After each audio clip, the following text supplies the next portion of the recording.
Hello, good morning, જય શ્રી કૃષ્ણ. તો કેમ છો આપ સૌ?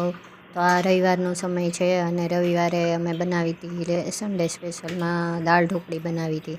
તો દાળ ઢોકળીની રેસીપી મેં પહેલાં એક બ્લોગમાં પણ ઓથેન્ટિક દાળ ઢોકળી દેખાડી છે, તો તમારે જો જોવું હોય તો એ જોજો, બહુ સરસ હતી. તો બસ સવારનો સમય છે એટલે સવારે થોડુંક વરસાદ જેવું ને એવું વાતાવરણ હતું. તો પછી બહુ વિચાર્યું તો એમ થયું કે લાવ ને દાળ ઢોકળી કેટલા વખતથી કરી નહોતી, એટલે પછી દાળ ઢોકળી બનાવી નાખી. આમે તે ભાવે. તો બસ જો પછી તો એકદમ એટલો વરસાદ સરસ સરસ શરૂ થઈ ગયો હતો.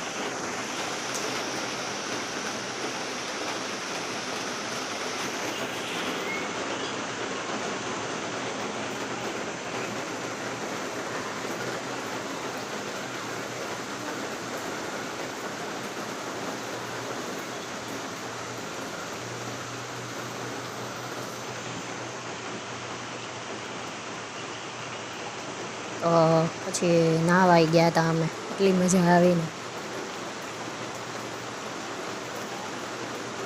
The next day. Hello, good morning, જય શ્રી કૃષ્ણ. તો કેમ છો આપ સૌ? તો અત્યારે વાગે છે સવારના 10:30 થયા છે અને આજે હું બનાવવાની છું મઠ મસાલા. મઠ મસાલા એટલે હિન્દીમાં એને મોઠ કહેવાય. તો આપણે મગ મસાલા તો ઘણીવાર બનાવતા હોય, પણ મઠ છે ને બહુ ઓછા ખાતા હોય. આપણે ચણા મઠ કે એવી રીતે કરીએ ને ત્યારે ફણગાવીને એવી રીતે જ બધા ખાતા હોય. પણ એમને એમ જેમ આપણે મગ છાશવાળા કરીએ, મસાલાવાળા કરીએ, એવી રીતે આપણે મઠ કોઈ ખાતું નથી હોતું. તો ખરેખર મઠ પણ ખાવા જોઈએ. મઠ આમ જોઈએ ને તો બધા જ કઠોળમાં સૌથી વધારે હેલ્ધી કહેવાય, પણ એકલા બહુ ઓછા બધા કરતા હોય. તો આજે હું એવું બનાવવાની છું, મઠ મસાલા બનાવવાની છું. તો તમને દેખાડું મઠ કોને કહેવાય. આમ તો બધાને ખબર જ હશે, પણ તો પણ આ છે.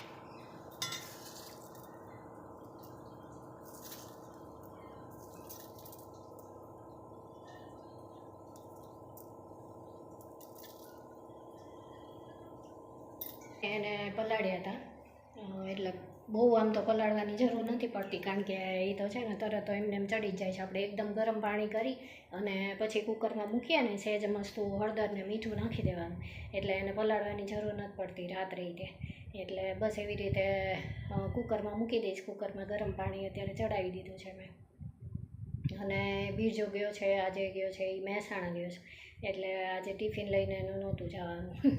અને એને તે મઠ સાંજે ખાશે એ, એટલે બસ જો હવે રસોઈની હવે તૈયારી કરું છું. નહીં તો મારે સવારમાં ટિફિન થઈ ગયું હોય એટલે થોડું ઘણું થઈ ગયું હોય, પણ આજે થોડુંક શાંતિ છે એવું જ. એટલે બસ હવે કુકર મૂકી દઉં પહેલાં.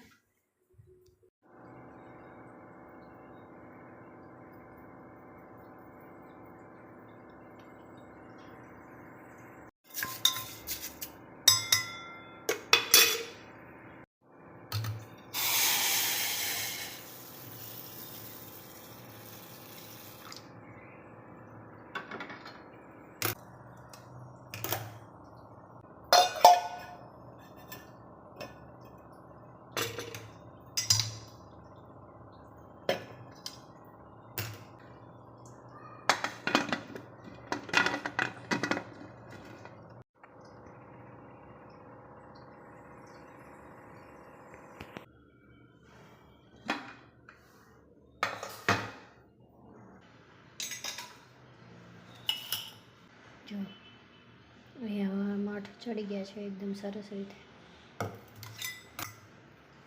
જો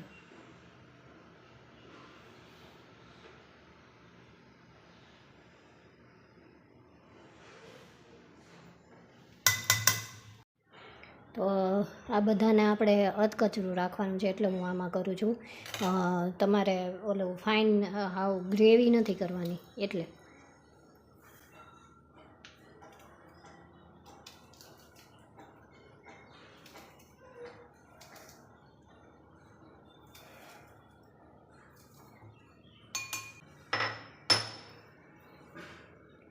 બધું નાખી દીધું છે મેં. ડુંગળી, કોથમીર, મરચું અને ઓલું લસણની 2-3 કલી.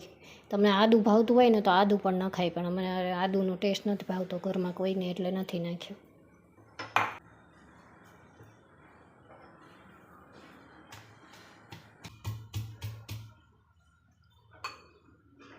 તો જો આવી રીતે અધકચરી વાટવાની ચટણી.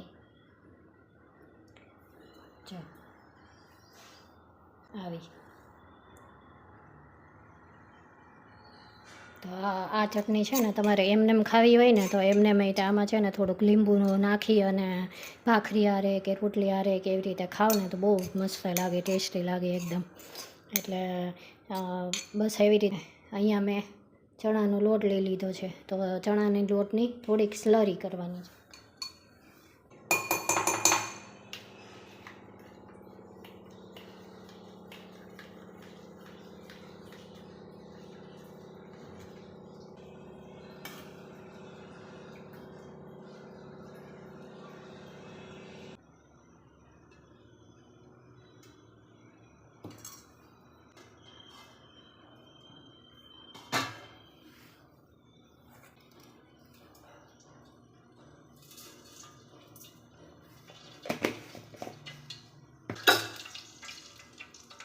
હિંગ, તેલમાં જીરું, હિંગ, હળદર,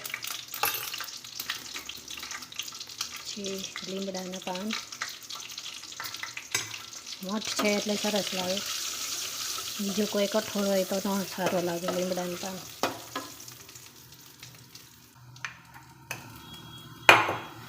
પછી આ ચટણી આપણે જે વાટીને રાખી છે એ એમાં થોડુંક જીરું હમણાં કકડી જાય એટલે એ નાખી દેવાની.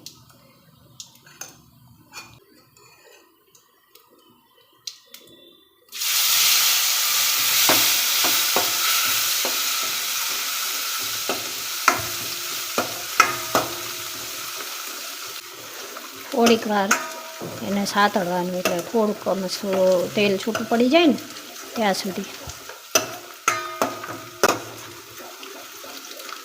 એટલે ડુંગળી તે થોડીક મસ્તી ચડી જાય અને લસણનો ફ્લેવર એ તે સરસ આવી જાય શાકમાં. એટલે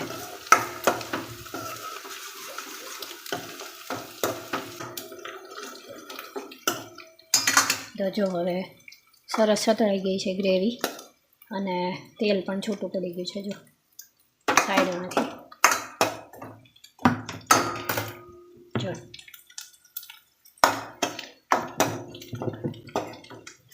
એટલે હવે આપણે આ મઠ નાખી દેવાનું.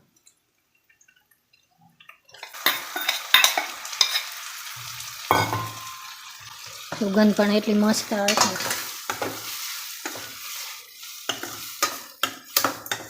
તો મઠને બાફતા વખતે મેં મીઠું નાખ્યું હતું, એટલે મીઠું હવે જોઈને નાખવાનું, જેટલી જરૂર હોય એવું નાખવાનું. વઘારી અને થોડુંક મસ્તું પાણી હું નાખીશ. એવી જે બનાવી હતી ને મેં ગ્રીન, એમાં એ જ એમાં નાખી દઈશ. પછી આ સ્લરી જે બનાવી છે ચણાના લોટની એમાં નાખી દેવાની. એટલે હું અહીંયા છે ને થોડાક રસાવાળો કરું છું, ભાત સાથે ખવાય ને એવી રીતના. એટલે જો તમારે એવા ન બનાવવા હોય, ખાલી એકલો ગ્રીન રાખીને એવી રીતે કરવા હોય ને કોરા, તો એમ પણ કરાય, એ પણ બહુ ટેસ્ટી લાગે, સરસ. એટલે આ થોડુંક લચકા જેવું થઈ જાય ને ભાત સાથે ખવાય એવા, એટલે હું આ નાખું છું.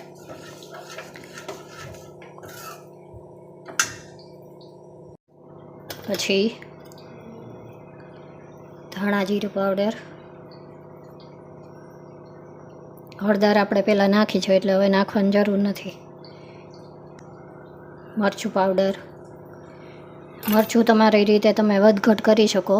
એટલે ઓલા આપણે જે અધકતરી ચટણી વાટીને એમાં પણ મરચું નાખ્યું હતું ને, એટલે એ તીખું મરચું હતું, એટલે મરચું આટલું નાખું છું અત્યારે હું.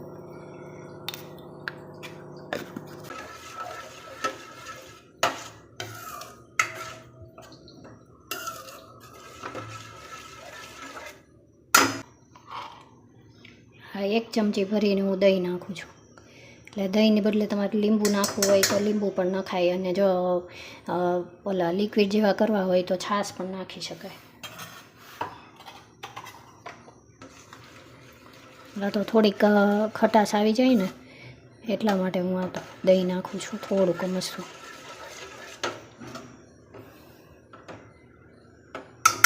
અને બધા મસાલાને બેલેન્સ કરવા શુગર થોડીક.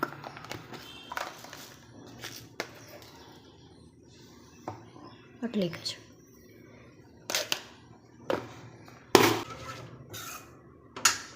તો બસ હવે એને 1 કે 2 મિનિટ હું રહેવા દઈશ, પછી આપણા મઠ એકદમ રેડી છે.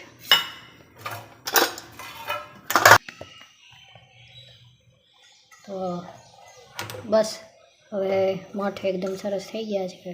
જો એકદમ સરસ લચકો થઈ ગયા છે. તો હવે આપણે મઠનું શાક એકદમ રેડી છે. બસ બની ગઈ રસોઈ. હવે રોટલી બાકી હતી તો રોટલી પણ કરી નાખી. હવે અત્યારે 1:15 વાગી ગયો છે, એટલે હમણાં ગુડો આવશે તો આવીને તરત હમણાં એને ભૂખ લાગી જાય છે, એટલે કરી નાખી રોટલી. તો તમે પણ આવી રીતે ટ્રાય કરજો. અને આપણે સાદા ચણા મઠને એવું તો નાસ્તામાં ઘણા કરતા હોય, ફણગાવેલા મઠ ને એવી રીતે, પણ આવી રીતે તમે જમવામાં પણ આવી રીતે લિક્વિડ આવી રીતે મઠ કરો ને તો બહુ ટેસ્ટી લાગે છે. અને જેને ન ભાવતા હોય ને એને પણ ભાવવા માંડે એવા બને છે. એટલે અમારા ઘરમાં તો ભાવે છે, જો કે અમને ત્રણેયને ભાવે, મઠનો ટેસ્ટ બહુ ભાવે અમને, એટલે અમે તો બનાવીએ છીએ આવી રીતે. પણ તમે ન ટ્રાય કરી હોય ને તો જરૂરથી કરજો અને મને કહેજો કે કેવા બન્યા ત્યાં એમ.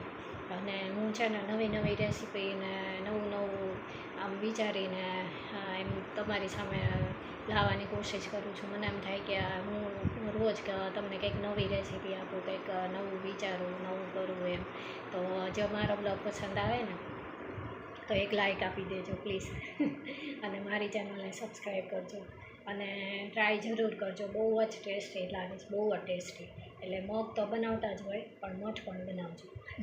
અને પ્રોટીનવાળા સૌથી વધારે, સવારે કહેતી હતી ને, કઠોળમાં સૌથી વધારે પ્રોટીન મઠમાં હોય. એટલે તો તમે તમારા બાળકોને પણ, બહુ બાળકો માટે અને તમારા માટે બધા માટે ખૂબ હેલ્ધી રેસીપી છે. તો બનાવજો અને પસંદ આવે તો મારી ચેનલને લાઈક કરજો અને સબસ્ક્રાઈબ કરજો. Thank you. જય શ્રી કૃષ્ણ.